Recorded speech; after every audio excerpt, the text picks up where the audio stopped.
Vamos a hacer el desarrollo de un cono oblicuo. Tenemos que un cono oblicuo es aquel que el vértice no incide sobre el centro de la base al proyectarlo ortogonalmente. O sea que si hacemos una línea ortogonal, esta línea no pasa por el centro de la base. Bueno, pues según eso dibujamos el alzado del cono. Vamos a hacer un ángulo cualquiera. Tenemos aquí el alzado y vamos que se acerque, para no entrar en un caso particular, que sea un cono, por ejemplo, elíptico, o sea que la base no es una circunferencia y al mismo tiempo es oblicuo. Entonces lo vamos a poner, por ejemplo, el elipse según esta disposición. Entonces la ponemos por aquí así. O sea, una elipse. Sabemos que en una elipse respecto al centro existen dos diámetros tales que nos quedan cuatro partes iguales, aunque invertidas, esta con esta, etc. Bueno, ahí está ya el cono y este vértice lo bajamos, lo vamos a poner, por ejemplo, aquí. Eso quiere decir que al hacer las tangentes tenemos desde este punto la tangente al cono y la tangente al cono desde aquí. Eso quiere decir que a partir de aquí sería discontinuo, mientras que por aquí es continuo.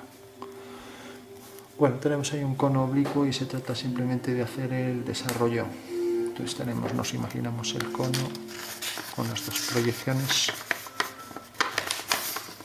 Vemos el cono que viene por aquí así, visto ortogonalmente sobre los dos planos de proyección.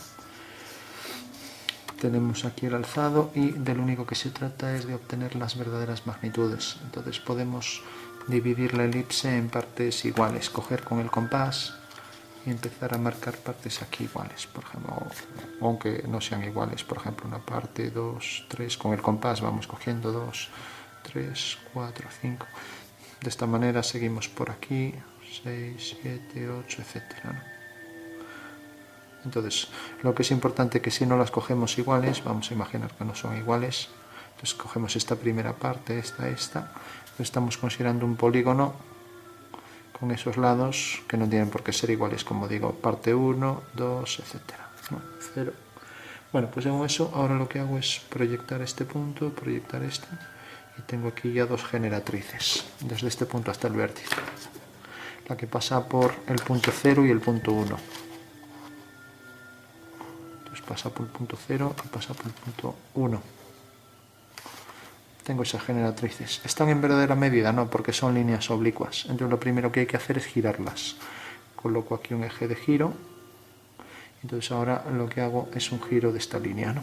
Entonces si por ejemplo cojo el 0, viene desde aquí hasta aquí, hago centro aquí y la giro. Entonces hago aquí un giro, con centro en O, su1, su2, con centro en O.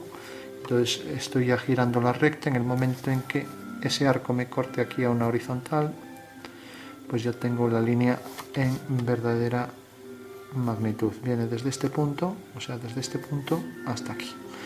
Hay gente que lo hace al otro lado para que no se solape en la figura, que bueno, parece más razonable hacer el arco todo por aquí.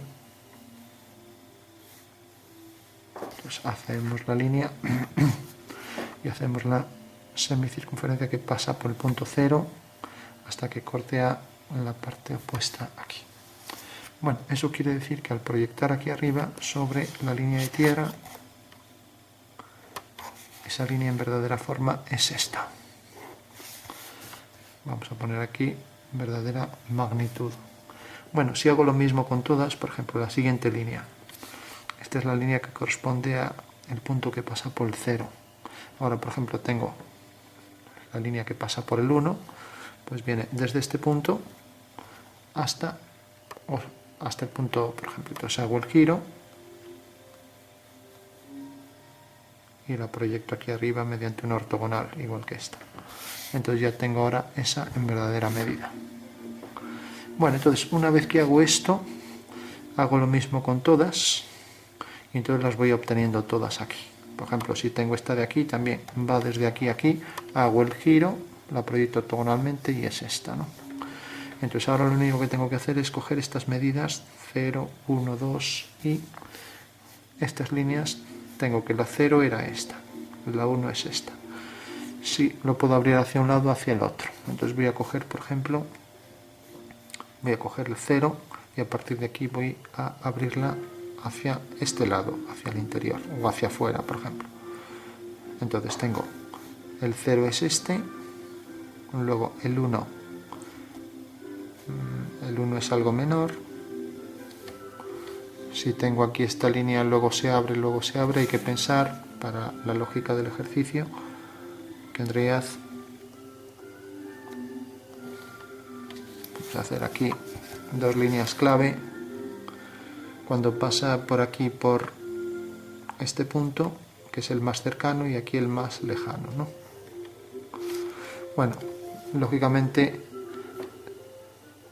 cuando es más lejano, pues la curva tendrá esta forma así. Mientras que cuando es más cercano, pues va a ser, tenemos el punto exterior y ahora se transforma en el más cercano, que es esto. O sea que si esto es el, vamos a imaginar 3, 6, 9, el punto 9, bueno, este va a ser el punto 9, ¿no? Mientras que este va a ser el punto 4, por ejemplo. Entonces el punto 4 es el más cercano. Entonces, para no liarnos, empezamos, por ejemplo, por el 4. Entonces cogemos la primera generatriz, que tiene este tamaño, haciendo centro aquí el arco, corta aquí, proyectamos y es esta línea. Entonces esta es la 4, ponemos 4.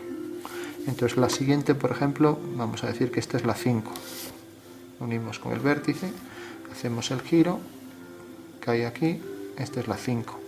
Entonces esta es la 5, la colocamos a partir de aquí y eso sí, esta medida que cogemos aquí es la que ponemos aquí. O sea que hacemos centro aquí con esa medida y hacemos centro en O, que es este punto, con la medida del 5 y la intersección de este arco con este me da este punto. Hay que decir que aquí hay un pequeño margen de error que depende de la cantidad de líneas que cojamos. Si cogemos muchas, pues se asemejan mucho a la forma.